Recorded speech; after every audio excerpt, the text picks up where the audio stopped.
Shalom, saudara yang dikasihi Tuhan. Apa kabar saudara?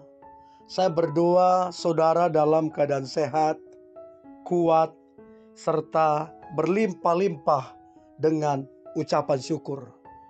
Firman Tuhan datang kepada kita hari ini, kekayaan yang terpendam.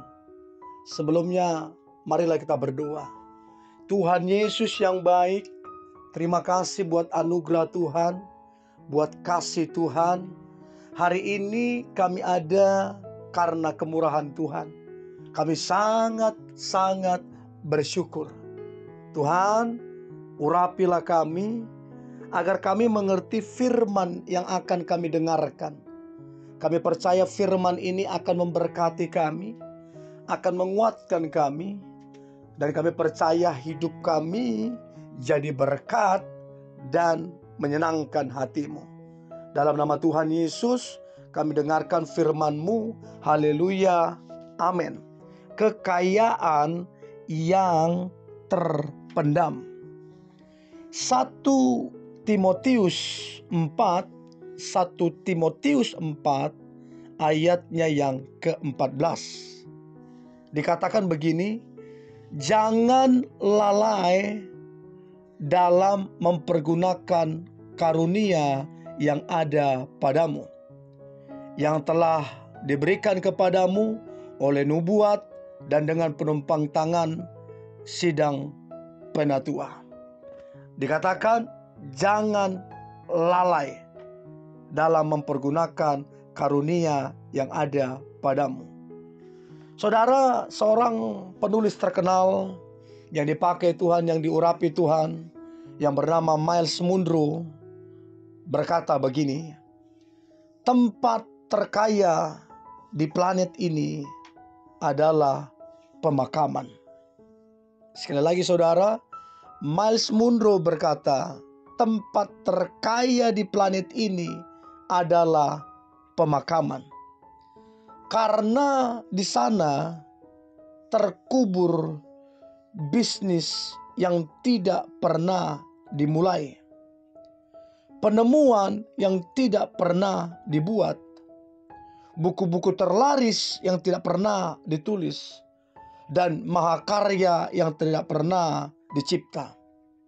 Apa artinya saudara? Berapa banyak orang dia punya ide bisnis, tapi tidak berani memulai hingga tutup usia. Bisnis itu hanya ada di pikiran dan terkubur. Berapa banyak orang juga saudara yang Tuhan sudah percayakan karunia-karunia rohani, namun tidak pernah menggunakan, sehingga minta maaf karunia itu tidak ada faedahnya. Saudara yang dikasihi Tuhan, tiap-tiap orang, setiap saudara dan saya dikaruniakan penyataan roh untuk kepentingan bersama. Sebab sama seperti pada satu tubuh, kita mempunyai banyak anggota, tetapi tidak semua anggota itu mempunyai tugas yang sama. Demikian juga kita saudara, walaupun banyak, adalah satu tubuh dalam Kristus, tetapi kita masing-masing adalah anggota yang seorang terhadap yang lain. Setiap orang percaya mempunyai sekurang-kurangnya satu karunia di dalam hidupnya. Setiap orang saudara, setidak-tidaknya sekurang-kurangnya ada satu karunia di dalam hidupnya. Yang sering terjadi, yang menjadi masalah adalah seringkali kita terlalu berfokus kepada karunia-karunia yang justru dimiliki orang lain, dan orang lain seringkali terfokus dengan karunia-karunia yang kita miliki, sehingga kita tidak melihat karunia yang kita miliki, yang Tuhan sudah percayakan dalam hidup kita. Untuk itu saudara, Tuhan menghendaki agar setiap kita berfungsi di dalam kerajaan Allah. Oleh sebab itu, Ia Tuhan mengaruniakan kepada kita karunia-karunia rohani untuk kita kembangkan. Saudara yang dikasihi Tuhan, ini penting untuk kita ketahui. Kita jangan lalai dalam mempergunakan karunia yang ada pada kita. Jangan dibiarkan begitu saja. Saudara, apa sih arti kata lalai? Arti kata lalai dalam KBBI artinya adalah kurang hati-hati, tidak mengindahkan kewajiban, pekerjaan, dan lain-lain. Ketika saudara dan saya lalai, kita mengabaikan, kita menolak, kita tidak bertanggung jawab atas karunia rohani yang Tuhan sudah percayakan. Maka ini yang membuat kita miskin secara rohani, padahal kita punya. Kita sudah menjadikan karunia-karunia rohani tersebut menjadi kekayaan yang terpendam, yang tidak ada faedahnya kalau kita lalai. Sekali lagi saudara, kalau saudara dan saya lalai dalam menggunakan karunia-karunia tersebut, maka kekayaan itu terpendam dan tidak ada faedahnya. Karunia rohani adalah kemampuan khusus yang diberikan kepada setiap orang percaya oleh Roh Kudus untuk kemudian membangun gerejanya dan memuliakan nama Tuhan Yesus.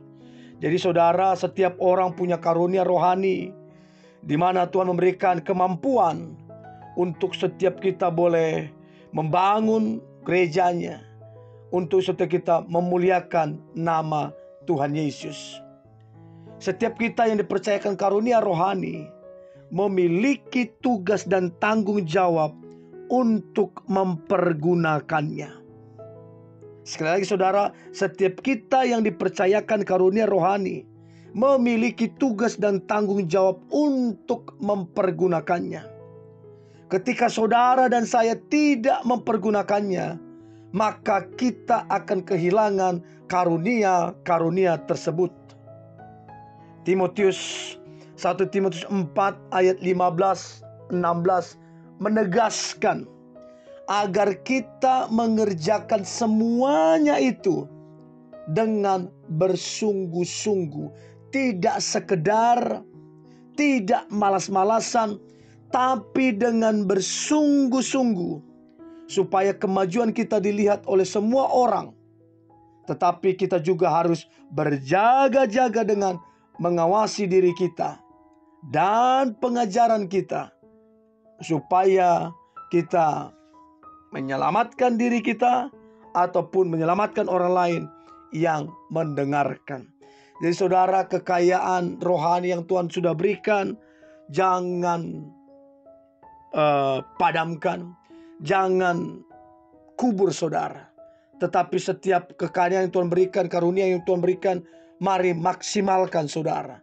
Karena Tuhan rindu, Tuhan senang kalau kita memaksimalkan semua karunia-karunia yang Tuhan sudah berikan. Itu kekayaan yang sangat mahal nilainya. Dan saya percaya setiap karunia saudara maksimal. Saya percaya setiap hidup saudara diberkati Tuhan.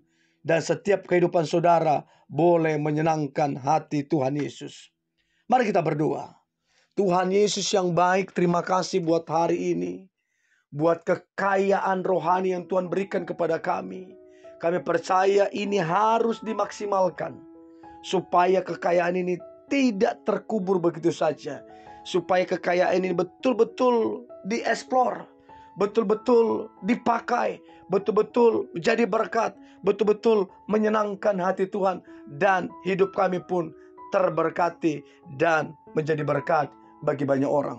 Berkati umat-Mu, aku percaya mereka memaksimalkan semua karunia yang Tuhan berikan, sehingga kekayaan mereka itu boleh dimaksimalkan untuk hormat dan kemuliaan nama Tuhan. Dalam nama Tuhan Yesus, kami berdoa dan mengucap syukur. Haleluya. Amin.